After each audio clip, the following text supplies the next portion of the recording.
धुआ पड़ी को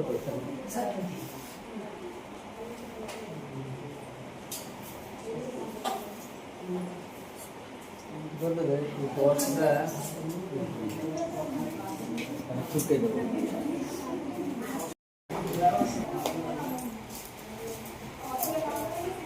माननीय एवं श्रद्धा छात्र आज हूँ उत्कल गौरव मधुसूदन दासଙ୍କର जन्मदिवस तेणु आमर ओडिशा को स्वतंत्र प्रदेश गठन करने 1936 मसीह से पूर्व जहाँ कि से नेता मानक नहीं कार्यक्रम आरंभ करते तार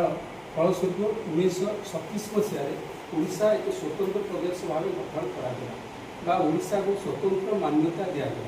से इंग्रेज शासन था श्री उत्कल गौरव मधुसूदन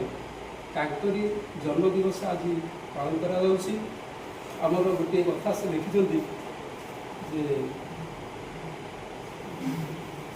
जाति नंदीघोष चलो कि भाई स्वार्थ को सारथी कले दानार तोगड़ा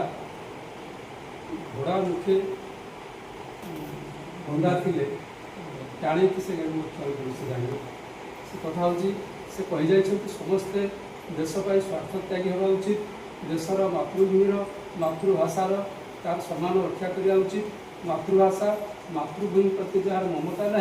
ताकू बोली ज्ञानी बोली कहीं कह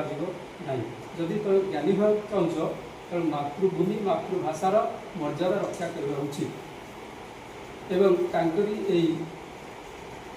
जो स्वतंत्र प्रदेश गठन कर जो अवदान रही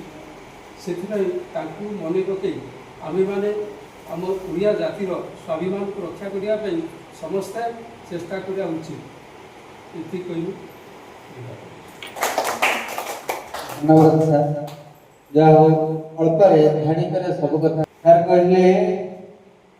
जे मधुबाबूर कहानी त्याग आम ओडिशा बोली गोटे राज्य स्वतंत्र नथिला बंग बिहार ओडिशा एम समस्ते जहाँ पृथक पृथक राज्य कहते सब मिसिकी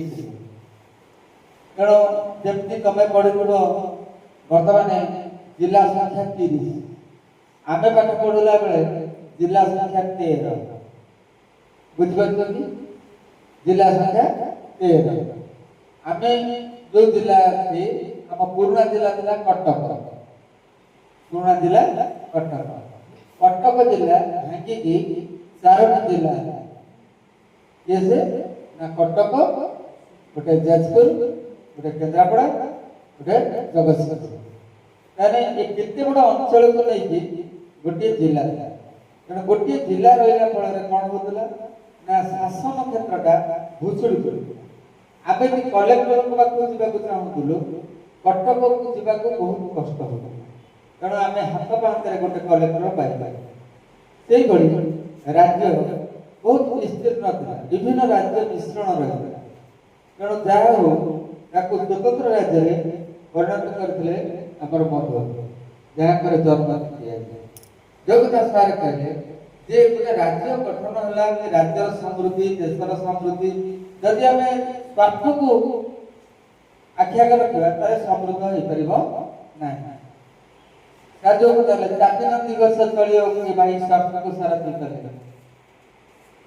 तेणु जाति रूपक जो नंदीघोष चलो कमी जदि आम स्वार्थ को रखा जमी गोटे घोड़ा मुहर काना पुड़िया बांधी देकी घोड़ा को कह चल घोड़ा दाना खाइबार मन दब ना चलबार मन कर तेणु से आज समाज ताहा कहूना तथापि आम से ସେଇମାନେ କଥା ମନେ ପକାଉଛନ୍ତି ଯେ ଆମେ କେବେ ସମସ୍ତେ ସ୍ୱାର୍ଥବାଦୀ ତା ନୁହଁ, ନିଃସ୍ୱାର୍ଥପର ଲୋକ ବହୁତ ଅଛନ୍ତି, ନହେଲେ ସମାଜ ଚାଲିବନି।